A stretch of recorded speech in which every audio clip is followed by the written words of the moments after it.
These past few days have been filled with record-breaking performances. Steph Curry officially became the all-time three-point record holder, but does that make him the greatest offensive weapon in NBA history? We had a matchup between two NFC powerhouses in the Rams and the Cardinals on Monday Night Football. I have a public service announcement that I gotta get off my chest, and Tom Brady added another record to his collection. When will the league snap their fingers and get past this Tom Brady era? Let's start the show. Tonight was a special night. Steph Curry broke the all-time record for three-pointers ever with 2,974. He took the record from Ray Allen, who did it in 1,300 games. When Steph is in the zone, it looks like Neo in the Matrix. The world just slows down for him. I think there is no debate that Steph Curry is the greatest shooter of all time. Ray Allen can say what he wants.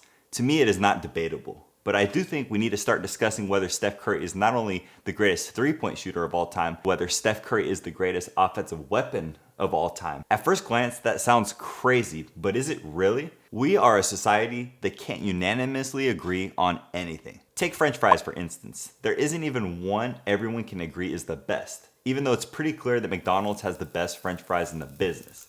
There's always that one person that makes the case for Wendy's. Steph Curry is the only ever unanimous MVP in NBA history. Unanimous. Everyone in the league, including the Wendy's fans, agreed he was the best player in the league that year. Now to me, that's a big deal. Steph has influenced the entire league more than most, if not any player in history. His play style has been copied by everyone in the league and has led to more three-pointers being shot than ever before. Now let's talk about the 50-40-90 club. This club is for players that have finished an NBA season with over 50% field goal percentage, shooting over 40% from three, and over 90% from the free throw. AKA, it's for the super efficient shooters. In 2016, Steph Curry joined this elite club that includes many of the league's greatest scorers, including Larry Bird, Reggie Miller, Steve Nash, and Kevin Durant. Steph Curry is the only player in the club to average over 30 points per game while shooting with that efficiency. He also holds every three-point shooting record in the book, except most threes made in a game, thanks to Klay Thompson, his teammate, hitting 14. But I have a feeling that record will fall one day too. Of course, there are other players that can be debated, including Jordan, Durant, Bird, and many more, but I wouldn't take any of them over Steph Curry in terms of being that pure, ultimate offensive weapon.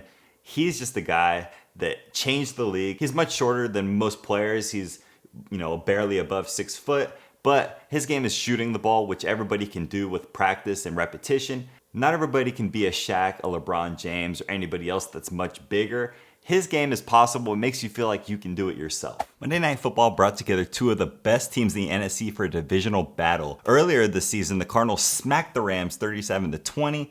Last night, that wasn't the case, with the Rams winning 30-23. Now, the Rams started off slow with a 3-and-out, but they caught fire, scoring on 5 consecutive drives.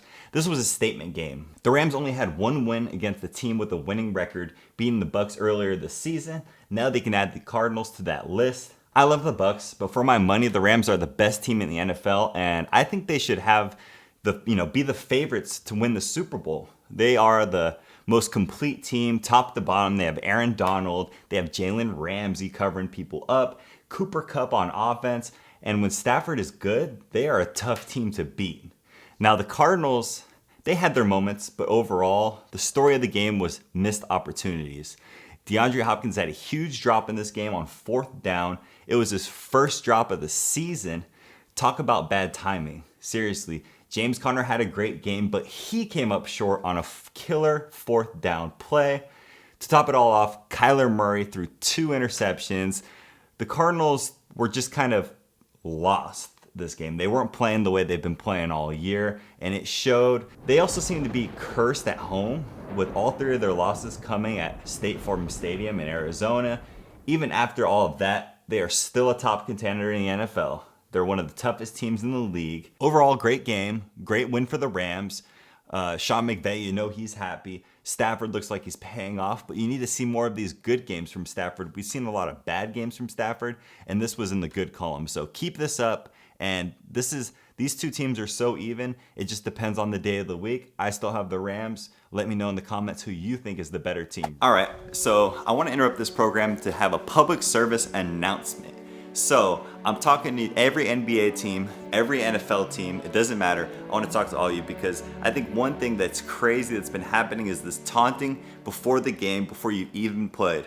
I'm talking to you Las Vegas Raiders. If you didn't hear about this, the Las Vegas Raiders in Chiefs Stadium at the 50-yard line were taunting or having a meeting on the logo to disrespect the Chiefs. Okay, that's fine and dandy, that's great, but you better show up to play the game.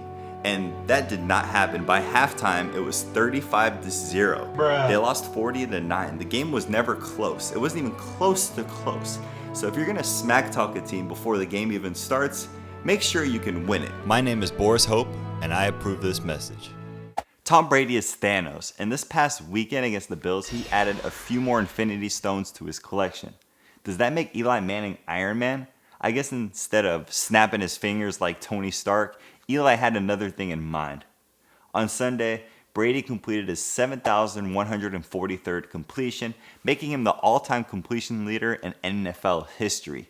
He then capped the game off in a dramatic fashion with a walk-off touchdown in overtime, the 700th touchdown of his career when you include postseason touchdowns.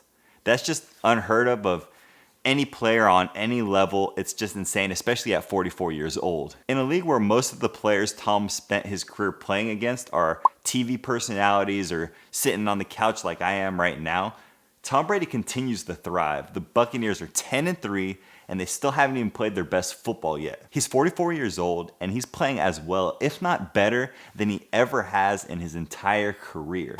When will Brady retire? We will have to see a major decline in production before that happens. Until then, and until he retires, he's going to continue adding these Infinity Stones to his resume and sit back and enjoy the show. There's not going to be a young quarterback that can pass him up. That's his goal. He just keeps stacking it up so nobody can catch him on his legacy. He can be the greatest of all time for years and years to come. He wants to be that Babe Ruth of football. He wants to be the guy that they're talking about him as the GOAT, arguing that point 100 years from now, Tom Brady as the GOAT. I just want to say thank you for watching. I really appreciate it. Please like, please subscribe, and I'll see you in the next one.